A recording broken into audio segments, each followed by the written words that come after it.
This is my new story, The Swarm of Abaddon. My name is Daniel.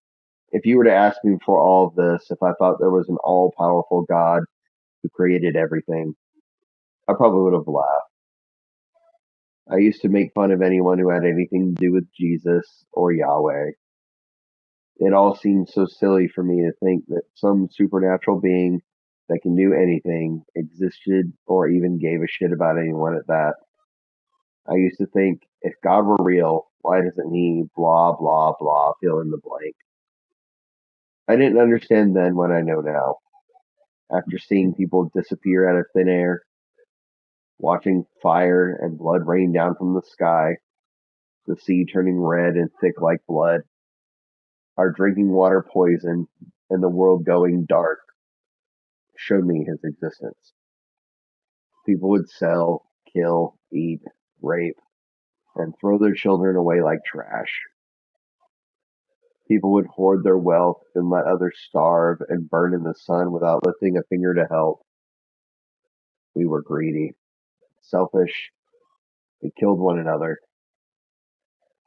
It's all our fault. We did this to ourselves. However, this was only the beginning of our punishment. Something much, much worse followed after. So that no one can buy or sell unless he has the mark, and that is the name of the beast and the number of his name. The book of Revelation, chapter 13, verse 17. Before everything went to shit, the government had implemented this new system for currency. Cards, cash, and bartering had become obsolete. At this point, and this new system was a microchip the size of a grain of sand inserted into your wrist, and on this chip held all of your information, such as your identification, bank accounts, credit score, passwords, etc. This new system was mandatory in order to pay for any goods and services and to make any money. Some people knew immediately this was the biblical mark foretold in the book of Revelation. Myself and several others took shelter in an old church in the center of the city that had become a refuge for those who refused the mark. There was me, a couple, Shelley and Scott, Luis, our resident handyman, Logan, a know-it-all conspiracy theorist, Vanessa, a registered nurse, and Pastor Michael, the man who ran the church. The fifth angel sounded his trumpet, and I saw a star that had fallen from the sky to the earth. The star was given the key to the abyss. When he opened the abyss, smoke rose from it, like the smoke from a gigantic furnace. The sky and the sun were darkened by the smoke from the abyss, and out of the smoke locusts came down on the earth, and were given power like that of scorpions of the earth. The book of Revelation, chapter 9, verses 1 through 3. The fifth blast filled the air like a roar and stopped everyone in the church on a dime. Fear filled the room. Everyone worried about what followed.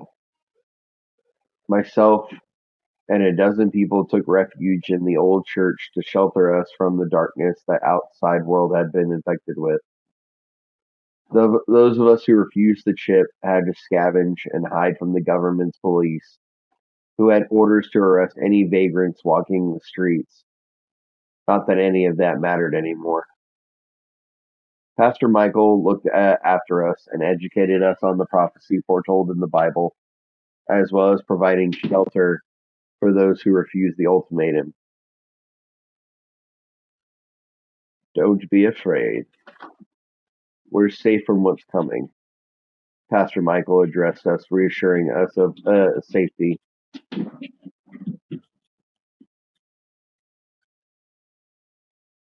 What's coming? I asked. A sound like a sonic boom came from outside the church. It's begun. I opened the shade and saw a star falling to earth and piercing the mountains. Not long after that, smoke started billowing out of the mountains where the star fell, covering the city. Pastor Michael, what just happened? I asked, trembling in fear. Abaddon, the destroyer. He was sent and handed the key to the pit to unleash demons upon the earth. Don't be afraid. Daniel, you have been chosen as one of Yahweh's children. They can't harm you. Any of you, for that matter. Pastor Michael addressed myself and the others. The world fell silent. A sound like 100 military helicopters could be heard in the distance. The sound grew louder within seconds. Suddenly you could hear screaming and cries for help. What's going on out there? Luis asked, his expression pale and wide-eyed. I can't see anything yet, I replied, peering outside. A few people started running up to the church doors, frantically battering their fists against the doors, demanding entry. Pastor Michael shook his head. It wouldn't do them any good. They have been mocked by the beast and his demons. And the demons will find them wherever they hide. As much as I want to help them, it's pointless.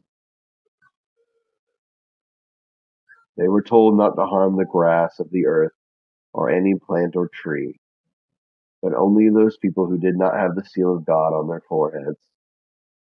They were not allowed to kill them, but only to torture them for 5 months.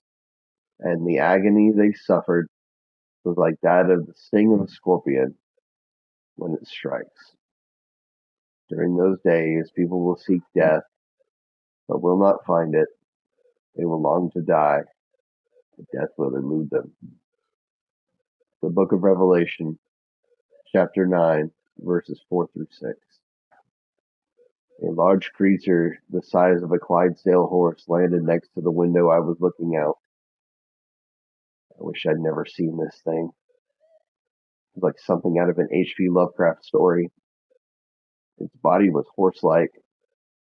It had scales that looked like metal, a human face, long hair, golden-looking horns, large bat-like wings, and a scorpion's tail. When it roared, it had canines like that of a lion. A man shrouded with enormous black wings descended behind the people at the door and spoke with a voice like thunder. Why do you run? And why are you surprised, children of Hillel? Your actions and your choices have brought this upon you. You will not escape, and you shall not receive mercy. However, you will not die.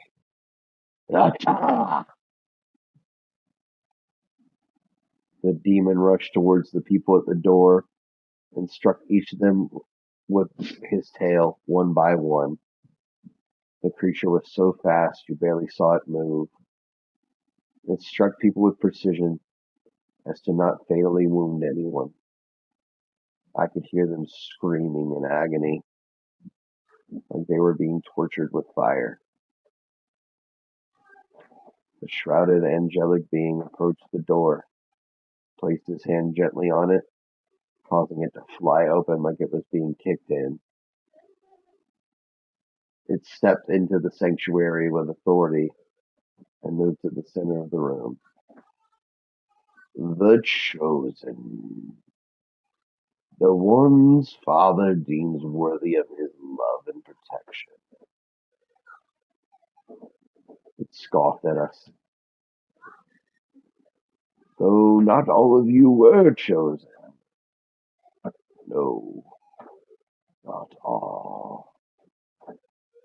Some in this very mockery of a temple do not bear Father's mark upon their heads. And walked towards Logan, pointing at him. You have no faith in the Father. You simply didn't agree with Hello's mark. It leans over him, getting an inch away from his face. Do you have faith now, Logan? Logan nodded. Too little, too late. It moves back to the door and points at Logan. Ata! The demonic creature rushes past the angelic being, and it pierces Logan's shoulder, lifting him up off the ground, holding him in place. The others in the room, with the exception of Pastor Michael, are cowering in fear of the creature in the room. The demonic creature carries Logan out of the church, and the angelic being turns and speaks. Shema, Imuna. The door slams behind him.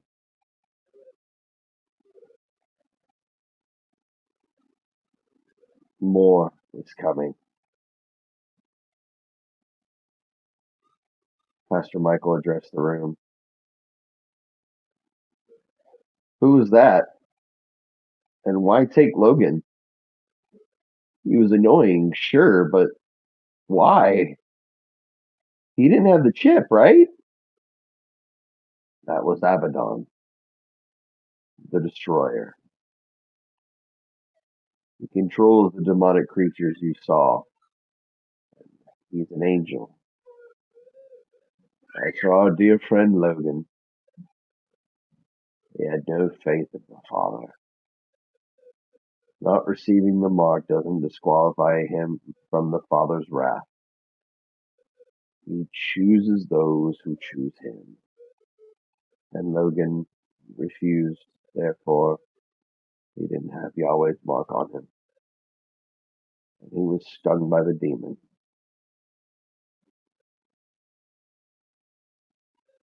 What did he say before he left the room? I asked. Keep faith. The locusts looked like horses prepared for battle. On their heads they wore something like crowns of gold, and their faces resembled human faces. The hair was like women's hair, and their teeth were like lions' teeth. They had breastplates like breastplates of iron, and the sound of their wings were like thundering of many horses and chariots rushing into battle. They had tails with stingers like scorpions, and in their tails they had the power to torment people for 5 months. They had as king over them the angel of the abyss, whose name in Hebrew is Abaddon, and in Greek is Apollyon, that is, destroyer. The book of Revelation, chapter 9, verses 7 through 11. After a couple of days, I noticed people lying in the street, screaming out in pain from the stings given to them by the demons. It looked like it inhibited their ability to function, like the pain was just too strong. We should help them, Vanessa spoke up. Their pain cannot be quenched by medication or prayer. I'm sorry, Vanessa. There's nothing you can do. They will not die. The Father will allow it. Pastor Michael responded, we can comfort them and feed them. They suffer from the demon's sting, but what about starvation or dehydration or anything else that has nothing to do with the effects of the sting? Vanessa suggested. Pastor Michael smiled. Do you all agree? We nodded in response. Luis, Scott, Daniel, come outside and help me bring these people in. After a few months of trying to give the sting victims aid, and they finally healed and were able to move freely. They thanked us and left happy that we kept them safe. Pastor Michael had a serious look on his face as they left, and I approached him and asked, "What's wrong?" "In this one, nobody is safe." The sixth blast was heard across the earth. The first woe is past. The two other woes are yet to come. The book of Revelation, chapter 9, verse 12.